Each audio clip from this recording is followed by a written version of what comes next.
गुरुत्वपूर्ण खबर को केंद्र तथा राज्य सरकार गरीब हिताधिकारी मानक पक्का घर जोगाई देवा पाई प्रधानमंत्री आवास योजना बिजु पक्का घर योजना भली अनेक योजना करिसेंती।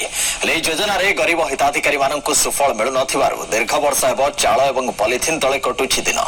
एभली एक अभावनीय घटना देखा मिली कलाहांडी जिला धर्मगढ़ एनएससी वार्ड नंबर 11 रे।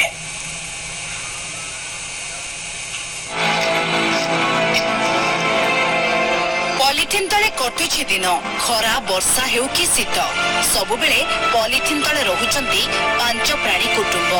आमे कहूछु धर्मगढ़ विज्ञापित अंचल परिषदर वार्ड नंबर 11 हरिजन साही रे रहुतबा सुदर्शन जगत और तांका पत्नी संगीता जगतंकर कथा। सरकारक तरफरो तांको 4 डिसेमिल घर डीह जोगाई दिया जायछि।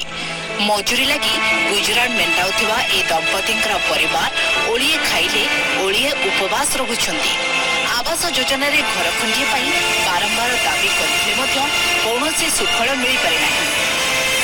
30-40 वर्ष ही गला ने हमके तो आगो पंचायत पत्र भी कागज पत्र देलो नहीं भरायला एबे भी एनएससी तरफ भी कागज पत्र दियाला हमके तो नहीं आवा केनता से जे जगह से अधिक मिला से माता के बहुत गिनी दावा लोकर घरे ना जगह से खाना भात करे से ना जरी पूरा मुई आट करे रही छे तो बहुत ही नहीं कले मुई सब दिन पास गोटे कले मुझे खावा खबर नहीं मिले किवा मोर परिवार भी सब नहीं चली पारन गरीब पब्लिक तो गरीब लोग बिल्कुल नहीं रहो गरीब लोग खबर बर्ता किसी नहीं बुझवा तो मुई आ साए कर्मी आके जहाँ हेले भी झारे जुड़े भी रही जोता एनएससी एरिया रे।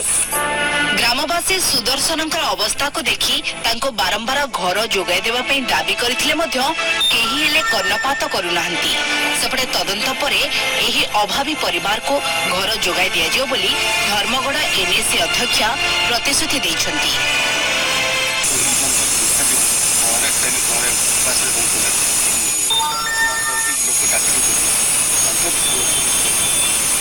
अन्नपूर्णा योजना 10 किलो आपके चाउल तापर मारो नारे करा होला तापर पुलिस सवार पास करती हमको दरकार करा होला कि माने तोरे चलो अरे ये गरीब लोग का विगत दिन थारू इंदिरा आपत्ति करियो तो कोई भी नहीं करता।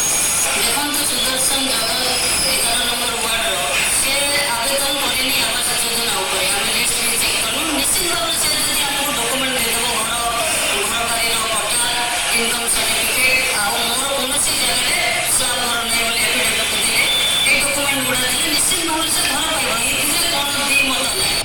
केवल सुदर्शन नुहंती अनेक गरीब हिताधिकारी सरकारी योजना बाद पड़ुवा बेले एथिप्रति प्रशासन दृष्टि देवा जरूरी होई पड़िछि।